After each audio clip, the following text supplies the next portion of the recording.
മുളക് ചെടികൾക്ക് വിൻകാറോസിയുടെ പൂക്കൾ കീടങ്ങളിൽ നിന്ന് സംരക്ഷണം നൽകുമെന്ന് അറിയാനാണ് ഈ വിൻകാറോസിയ കമ്പിൾ മുളക് ചെടികളുടെ കൂടെ നട്ടത്. അതായത് കുറേ മുളകുകളുണ്ടായിരുന്നു കീടബാധ വന്നത്.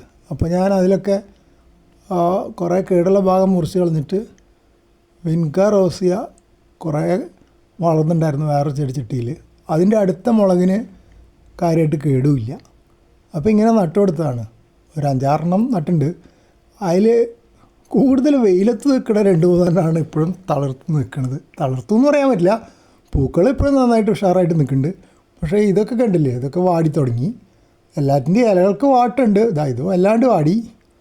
പിന്നെ എനിക്ക് തോന്നുന്നത് ഇത് ഏകദേശം ഉണങ്ങിയ ഇലയൊക്കെ കൊഴിഞ്ഞു പോയി. അത് പറയുമ്പോൾ വെയിൽ കുറവുള്ള സ്ഥലത്താണ് ഇതൊക്കെ കൂടുതൽ വെയിലുള്ള സ്ഥലത്ത്. ഇതിൻ്റെ ഇലകളൊക്കെ മടങ്ങിപ്പോയിട്ടുണ്ടെങ്കിലും പൂക്കളൊക്കെ നല്ല ഉഷാറായിട്ട് തന്നെ വിരിഞ്ഞ് നിൽക്കുന്നുണ്ട്. അപ്പോൾ ഈ ഭാഗത്തുള്ള മുളക് ചെടിക്ക് ഗുണം കിട്ടിയവർ തോന്നുന്നുണ്ട്. അതിന് പുതിയ ഇലകൾ വന്നതിലൊന്നും വലിയ തകരാറ് കാണുന്നില്ല. പക്ഷേ ശരിക്കും ഇത് വളർന്നു വന്നാലേ എനിക്കതിൻ്റെ ഒരു പൂർണ്ണമായ ഫലം കിട്ടുമോ ഇല്ല എന്നുള്ള അറിയാൻ പറ്റുള്ളൂ. അപ്പോൾ എന്തായാലും നടക്കുന്നു തോന്നുന്നില്ല. പിന്നെ ആകെ ഒരു പ്രതീക്ഷ, കുറേ പൂക്കളുണ്ടായതുകൊണ്ട് ആ പൂക്കളിൽ വിത്ത് വരികയാണെങ്കിൽ ആ വിത്ത് വീണിട്ട് സാധാരണ കുറച്ച് കഴിയുമ്പോൾ അവിടെയൊക്കെ പുതിയ ചെടികൾ ഉണ്ടാവാനുള്ള സാധ്യതയുണ്ട്. ഇല്ലെങ്കിൽ ആ വലിയ ചെടിച്ചട്ടിയിൽ വേറെ സ്ഥലത്ത് ഒരു വളരെ വലിയ വിൻകാറോസിയ ചെടിയുണ്ട്. അതിൻ്റെ ശിഖരങ്ങളാണിതൊക്കെ. അതിൻ്റെ അവിടെ വിത്ത് വീണിട്ട് തൈകൾ ഉണ്ടാവും വിചാരിക്കും അടുത്ത മഴ പെയ്യുമ്പോൾ. അപ്പം ഞാനത് പറിച്ച് ഇവിടെയൊക്കെ നടും.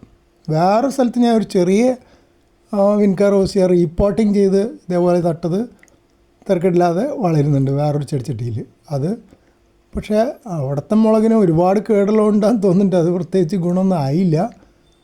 ഇത് വന്ന കേട് മാറാൻ എന്തായാലും ഇതുകൊണ്ട് പറ്റുന്നുണ്ടാവില്ല. പ്രാണികളെ ഒന്ന് അകറ്റി നിർത്തിയാൽ ഗുണമുണ്ടായെങ്കിലോ എന്ന് മാത്രമേ ഉള്ളൂ. കാരണം പ്രാണികൾ വന്ന് ആ ഇലകളിൽ കേട് വരുത്തി കഴിഞ്ഞതിന് പിന്നെ ഗുണം ഉണ്ടാകാൻ വഴിയില്ല.